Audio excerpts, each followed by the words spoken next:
imaginez que 2025 soit l'année où les choses changent enfin. Pas grâce à un projet ambitieux ou à une résolution totalement irréaliste, mais grâce à ces toutes petites habitudes, si simples qu'elles s'intègrent parfaitement dans notre quotidien. L'idée n'est absolument pas de révolutionner votre vie du jour au lendemain, mais d'adopter quelques micro-habitudes pour transformer votre vie petit à petit, un pas à la fois, sans vous sentir submergé. L'objectif étant que vous vous sentiez plus aligné avec vous-même et plus à votre place dans votre quotidien. Donc aujourd'hui, je vous partage 11 micro-habitudes et petit disclaimer avant que l'on commence, ce sont des suggestions et une liste qui est là pour vous donner des idées, le but n'étant pas que vous mettiez ces 11 habitudes en place, mais que vous choisissiez plutôt ce qui vous convient. La première micro-habitude qui peut changer votre quotidien, c'est de planifier votre journée la veille. On connaît toute cette sensation où on se lève le matin et on n'a qu'une envie, c'est de rester au lit ou de se rendormir parce qu'on pense à toutes les choses qu'on a à faire, à notre to-do list, aux choses qu'on ne doit pas oublier mais qu'on oublie de noter ou qu'on ne prend pas la peine de noter bien évidemment. Et donc ça nous met parfois dans un mood, dans une humeur anxieuse alors qu'on n'a même pas encore bu notre café et qu'on n'est même pas encore sorti du lit. Pour éviter ça, il y a une solution que j'applique personnellement et que je trouve très efficace qui consiste à prendre un moment au calme, détailler toutes les tâches qu'on a à faire pour la semaine et ensuite de les répartir sur différentes journées. Ça nous permet d'éviter de commencer certaines journées avec une to-do list à rallonge puisqu'on va faire l'effort de se restreindre à 3 à 5 tâches par jour, grand maximum. Quand on se lève le matin et qu'on a 5 tâches sur notre to-do list, eh bien ça devient plus réaliste et tout devient possible. Voilà, on se dit que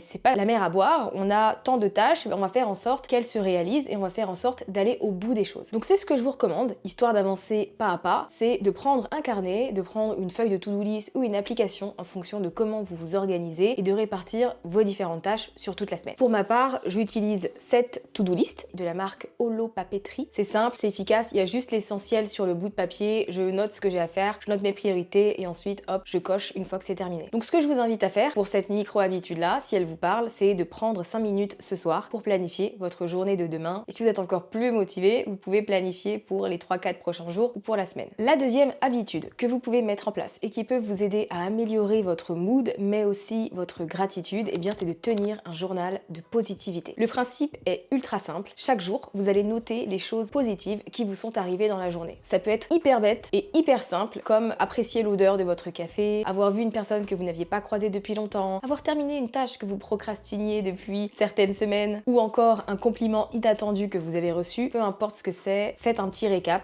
Vous reprenez un peu votre journée de manière chronologique, vous retracez ce que vous avez fait et vous énumérez toutes les bonnes choses qui vous sont arrivées. C'est une habitude qui permet de se rappeler que la vie, c'est pas juste une succession d'incidents ou d'événements un peu galères, même si parfois on a des périodes qui sont un peu plus compliquées que d'autres. Avec un journal de positivité, ça nous force à revenir sur ce qui nous a touché plutôt que de nous concentrer sur ce qui ne va pas ou ce que l'on n'a pas réussi. Je dois vous avouer que ça, c'est une habitude que j'avais simplement à l'oral, où je demandais aux gens autour de moi en fin de journée quel était leur highlight de la journée, qu'est-ce qu'ils ont apprécié, qu'est-ce qui s'est bien passé. Donc en général on m'en donne un et donc je demande un autre et voilà encore un autre et donne-moi encore un autre. Je peux faire ça jusqu'à ce que la personne n'en ait plus.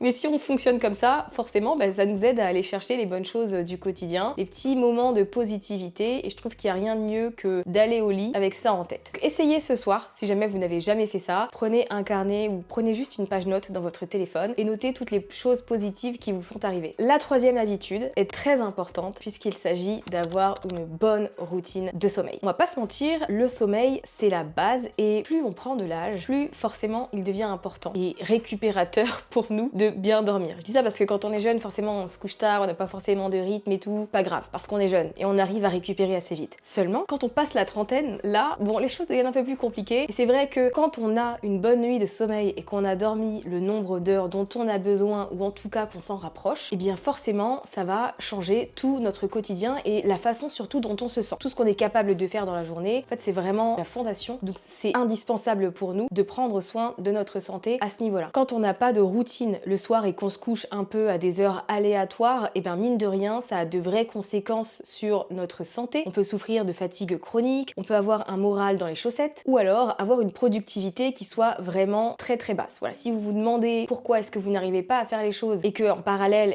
vous vous couchez à minuit, 1 heure, 2 heures, voire plus, en fait c'est peut-être la raison. Donc moi ce que je vous invite à faire, c'est de définir une heure de coucher et surtout de la respecter. Au moins la plupart du temps. Parce qu'évidemment que vous avez une vie sociale et que parfois vous allez sortir, vous allez aller à des concerts, des spectacles, etc. et vous ne pourrez pas respecter votre heure de sommeil. Faites en sorte la plupart du temps de le respecter. Pour moi par exemple c'est 22 heures. À 22 heures, je dois être en train de dormir. Donc ça veut dire qu'à 21h, je suis en train de me préparer à aller me coucher. Donc je me brosse les dents, je fais ma skincare, je range un peu mon espace, etc. Histoire d'être dans mon lit sous ma couette à 22h, d'être prête à dormir et d'avoir fait tout ce que j'avais à faire. Donc petite recommandation pour vous, si c'est pas le cas, n'hésitez pas à vous fixer une heure de sommeil. Habitude numéro 4, écoutez votre intuition. Et là, j'appelle dans la salle tous les people pleasers là, toutes les personnes qui n'arrivent pas à dire non et qui se retrouvent embarqués dans des galères ou des projets un peu, en fait, auxquels ils n'ont pas envie de participer quoi. Je suis sûre que ça vous est déjà arrivé de dire oui à quelqu'un parce que vous aviez peur de dire non, de lui faire de la peine ou parce que vous vous sentiez obligé tout simplement. Et puis finalement, une fois le moment venu, lorsque voilà, vous devez faire ce pourquoi vous avez dit oui, vous n'avez pas envie, vous regrettez, vous préférez être chez vous ou vous occuper tout simplement de vos petites choses à vous, en gros, vous avez tout simplement pas envie d'être là, et bien dans ce cas-là, apprenez à dire non. C'est aussi simple que ça. C'est un conseil que je donne tout le temps et je sais qu'il est pas facile. Franchement, je sais que ça prend du temps et qu'il y a aussi un travail à faire sur nous-mêmes parce que ça fait naître de la culpabilité. Mais ce qui est plus important, je trouve, et qui est prioritaire pour vous, c'est de respecter votre énergie. Donc si vous sentez que quand on vous demande quelque chose ou qu'on vous propose quelque chose, ce n'est pas un grand oui, dites non. Quand il y a un doute, il n'y a pas de doute. Si ça ne résonne pas, dans ce cas-là, c'est un non. Autant faire le choix de vous écouter vous, d'écouter votre intuition et de prioriser la façon dont vous vous sentez. Moi, je sais que par exemple, je planifie pas plus d'un événement social par semaine.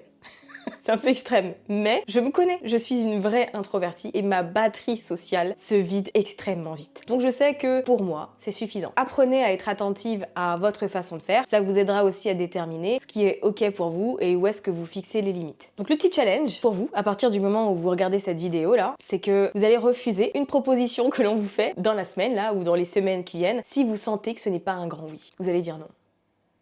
Vous n'êtes pas obligé de vous justifier, mais vous le pouvez si vous voulez, mais priorisez votre énergie, priorisez-vous. Micro-habitude numéro 5, et c'est le fait de prendre soin de soi physiquement. Et quand je dis ça, c'est parce qu'en fait, dans mes vidéos, je parle beaucoup d'état d'esprit, de mindset, de travail sur soi, parce que j'adore ça et que c'est quelque chose que je fais, mais c'est aussi important de se sentir bien, de se sentir apprêtée, de se sentir coquette. Et donc ça veut dire, voilà, faire votre skincare, vous maquiller avec une full face si vous avez envie, faire vos cheveux, amusez-vous, faites des choses qui vous permettent de vous sentir belle. Et oui, pour certaines personnes, c'est superficiel ce que je dis. Et c'est peut-être même des stéréotypes. Ok, pas grave. Moi, quand je mets du maquillage, je me sens bien. Parfois, j'en ai pas envie du tout et je me sens bien aussi. Je m'habille, je me maquille, je me coiffe, même si je passe la journée chez moi, même si je suis derrière mon ordinateur, parce qu'en fait, ça me met dans un certain mood où je sais que mon attitude est différente, ma posture est différente, voilà, ma façon de voir les choses. Je le sens quand je suis dans un mood où je suis un peu en potato day. C'est le jour où j'ai pas envie de m'habiller, j'ai pas envie de me maquiller, j'ai pas envie de me coiffer. Donc j'ai les cheveux comme ça, je suis avec mes vieux jogging qui ont des trous,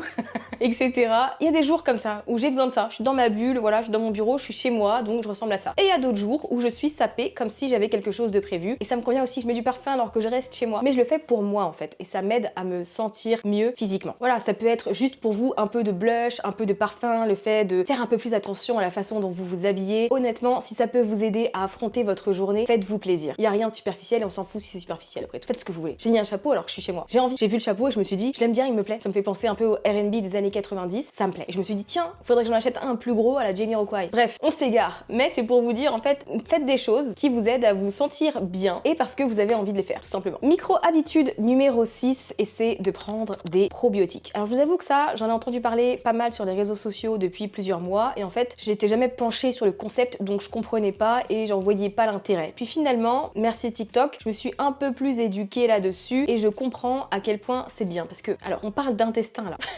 On parle de digestion, de santé intestinale, puisque mine de rien, on ne s'en rend pas compte, mais ça a une influence sur notre énergie. Ça contribue à la façon dont on va se sentir, à notre humeur et même à notre peau. Et je trouve qu'à partir de la trentaine, eh bien forcément, on doit faire un peu plus attention à ça. Et donc, il y a soit la possibilité de prendre des compléments alimentaires qui sont des probiotiques, ou alors d'opter pour des aliments fermentés. Et donc, ça peut être les yaourts, les kéfirs, voilà, il y a des yaourts là que je vois un peu passer un peu partout sur TikTok et qui en fait voilà sont des yaourts fermentés quoi et qui peuvent vous aider à avoir une meilleure digestion, une meilleure santé intestinale. Je vous mets quelques refs ici, c'est un peu galère à trouver je dois vous avouer, alors c'est principalement en rayon, en magasin bio bien sûr, je crois que c'était chez Naturalia que les gens les ont trouvés. En tout cas je trouve que rien que le fait de manger un yaourt comme ça, et ben c'est une bonne façon de prendre soin de sa santé digestive et de son bas-ventre quoi, de son ventre tout simplement, pas son bas-ventre.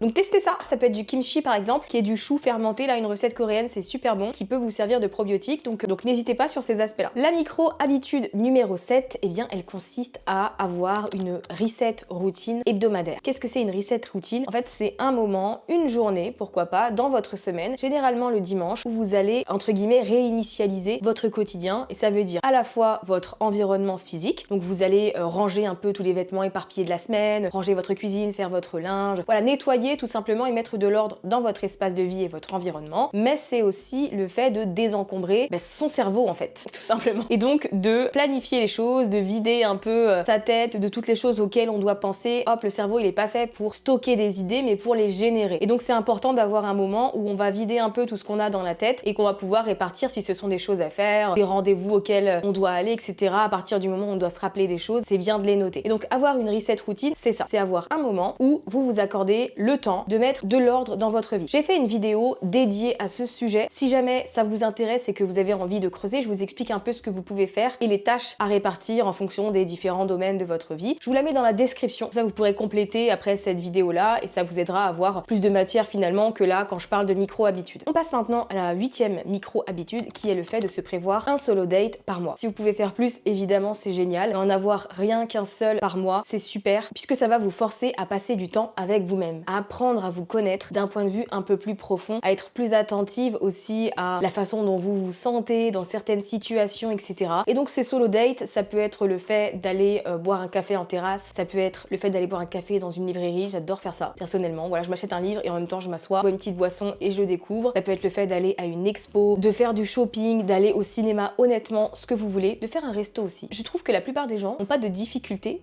à aller manger au resto seul le midi. Par contre le soir, parfois c'est un petit peu plus challengeant. Donc si c'est votre cas, pourquoi pas tester ça en fait. Ça va vous aider, au-delà du fait d'apprendre à vous connaître, ça va aussi vous aider à prendre confiance en vous. Vous allez voir que en passant du temps avec vous-même et en appréciant votre compagnie, en fait ça contribue à développer votre estime de vous. Et donc pour ça, je trouve que c'est important d'en avoir au moins un par mois. Si vous ne l'avez jamais fait, pensez-y. Et sinon, planifiez votre prochain solo date. Micro-habitude numéro 9 qui peut littéralement changer votre vie. Et là, je rigole pas. Et c'est d'organiser votre quotidien en fonction de votre cycle. En tant que femme, il est important de comprendre que vous n'êtes pas une machine et que votre niveau d'énergie va varier tout au long de votre cycle et la façon dont vous vous sentez pendant une semaine n'aura rien à voir avec la semaine d'après. Rien que pour ça, c'est aussi important de prendre conscience des différentes phases de notre cycle, des différentes saisons auxquelles on fait face et d'organiser les choses en conséquence. Par exemple, il y a certaines séances de sport que vous allez mettre à certaines périodes de votre cycle parce que, vous avez plus d'énergie. Et il y a d'autres phases où vous allez être un peu en basse énergie et là, il faudra opter pour des choses un peu plus calmes. Voilà, il va falloir un peu organiser votre quotidien pour que les grosses tâches que vous ayez à réaliser soient planifiées pendant vos pics d'énergie. En fait, vous vous rendez service quand vous prenez conscience de l'importance de votre cycle et que votre quotidien est organisé autour de ça. Pareil, j'ai réalisé une vidéo sur le sujet qui vous explique les différentes phases de votre cycle et quelles activités faire à certains moments, quel type de repas manger, etc. Si jamais vous ne l'avez pas vue, je vous la mets aussi dans la description. Ça pourra vous aider à prendre un peu plus de temps pour vous comprendre tout simplement et accepter aussi que vous ne pouvez pas être productive tout le temps, vous ne pouvez pas être organisé et efficace tout au long du mois et c'est totalement normal. Ensuite, on passe à l'habitude qui consiste à arrêter de s'excuser pour tout. Dire pardon, savoir dire je suis désolée, etc. c'est super, c'est hyper important. Mais faut pas le faire pour tout et n'importe quoi. Vous avez le droit de prendre de la place et d'exister sans avoir à vous excuser. C'est tout simple et c'est tout bête. C'est comme le fait de dire désolé, je parle trop après avoir juste répondu à une question. En fait, ne dites plus ça. Dites plutôt merci de m'avoir écouté. Vous changez un peu les choses. C'est plus valorisant pour vous. Ça vous aide avec votre estime de vous. Et ça valorise également la personne qui est en face de vous puisque vous la remerciez pour son attention et pour le temps qu'elle vous accorde. Et c'est toujours mieux que de dire désolé, je parle trop. J'en suis coupable, j'ai déjà fait. Mais ce genre de choses, c'est important de travailler là-dessus. C'est comme le fait de vous excuser que quelqu'un vous rentre dedans. Moi, ça me... je connais quelqu'un qui est comme ça. Et donc à chaque fois, je lui dis arrête de t'excuser. Ce n'est pas à toi de dire je suis désolée alors que la personne t'a foncé dessus. C'est un exemple tout bête du quotidien. Mais je trouve qu'il est hyper révélateur sur les gens et sur en fait l'image qu'ils ont d'eux. Je trouve que ça t'aide pas. Mine de rien, quand tu passes ton temps à t'excuser pour tout, ça t'aide pas toi à t'apprécier, à te considérer tout simplement. Donc si vous êtes ce genre de personne qui a tendance à un peu trop s'excuser, essayez de tourner les choses avec un merci de désolé pour le retard, merci pour ton attente. Ça c'est un conseil qu'on voit un peu partout et je trouve qu'il est valable quand on est en retard dans une durée raisonnable. Voilà, si vous arrivez 1 heure après le rendez-vous, dites pas merci, dites désolé.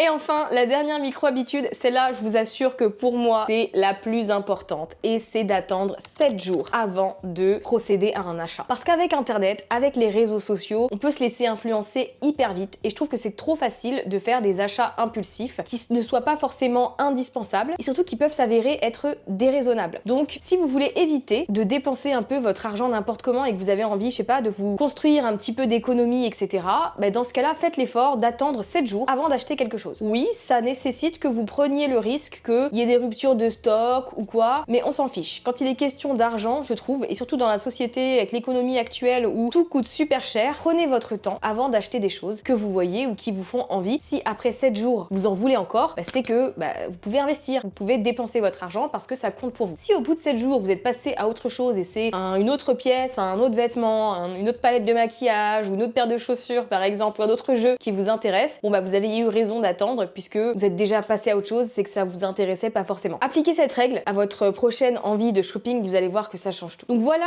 11 micro-habitudes qui sont hyper simples mais hyper puissantes pour changer votre quotidien de manière générale. Je le répète, prenez les habitudes qui vous parlent, vous n'avez pas à appliquer bien évidemment tout ce que je vous dis dans cette vidéo, faut que vous fassiez en fonction de vous. N'hésitez pas à me partager dans les commentaires une micro-habitude qui a changé votre quotidien. Et si jamais vous avez besoin de plus d'inspiration, j'ai une autre vidéo avec plus d'une dizaine encore de micro-habitudes que vous pouvez mettre en place pour réinventer un peu votre quotidien.